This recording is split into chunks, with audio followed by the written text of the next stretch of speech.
sou aluna do Polo da Uninter do Alto Alegre, de Cascavel, no Paraná. E eu sou com a professora Isabela. Isabela, qual é o seu nome completo? É Isabela Santos. Ela é professora de artes e eu vou fazer uma entrevista com ela sobre a educação inclusiva na escola, tá? Então, a primeira pergunta, assim, Isabela, qual o papel do professor na educação inclusiva?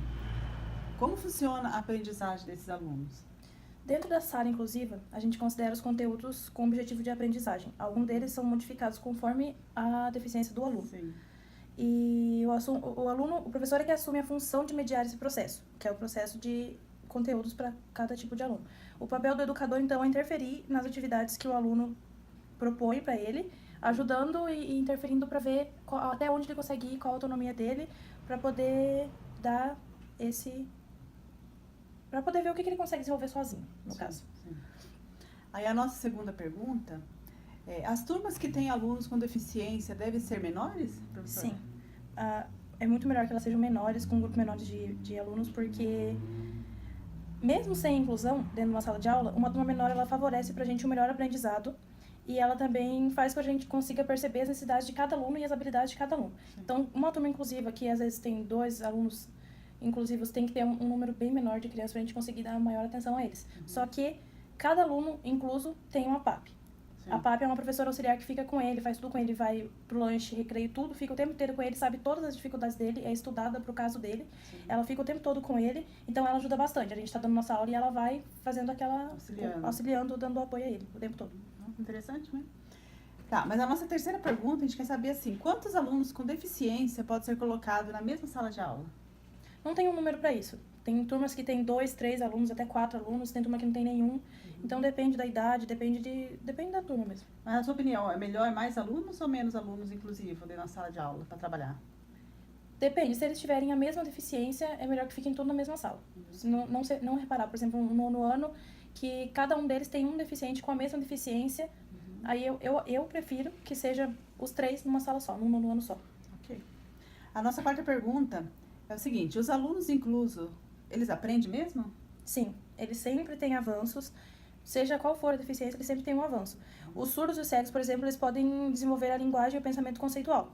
E as crianças com deficiência mental, elas podem ter mais dificuldade de se alfabetizar, mas elas adquirem a postura de estudante. Elas sabem que elas estão na escola e que elas estão tentando aprender. Eles conseguem desenvolver, Eles conseguem desenvolver. Ok. A minha quinta pergunta é, em que turma o aluno com deficiência deve ser matriculado, na sua opinião? Junto com as crianças da mesma idade dele. Principalmente os cegos e surdos, mesma idade.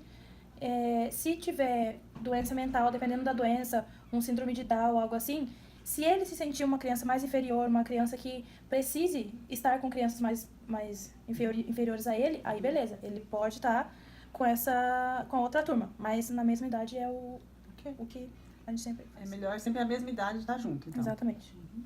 E a minha sexta pergunta para você é, como os alunos da inclusão devem ser avaliados, na sua opinião? De acordo com os avanços que ele vem apresentando.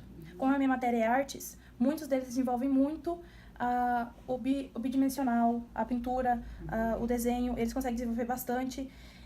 Os professores devem receber a formação para observar e considerar o desenvolvimento individual daquele aluno. Dependendo de como é que ele está saindo e fazer uma avaliação em cima daquilo. Se ele for um aluno surdo ou cego, é a mesma avaliação que os outros alunos, porque ele não tem problema mental. Sim. Mas se ele tiver o problema mental, aí tem que ter o acompanhamento, tem que ter para ele ver se ele está no ritmo da turma, e assim vai. Então, no caso, você é professora de artes, né? Que aula que você desenvolve? É mais teatro? Todas as linguagens. As 4 linguagens da arte. Dança, teatro, pintura, desenho, música, todas as linguagens. E eles pegam muito bem. Nunca tive problema com isso, até porque a gente tem o professor auxiliar, que é a PAP deles, que está sempre junto com eles, sempre auxiliando.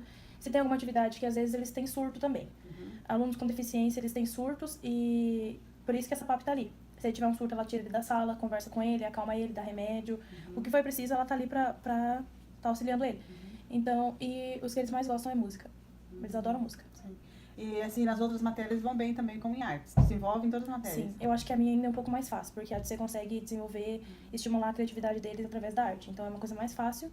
Eu não sei como funciona, exatamente, eu não sei como funciona nas outras matérias, mas eles conseguem interagir bem na minha matéria. Desenvolve melhor, Sim, né? e existem bastantes alunos inclusos nas escolas regulares.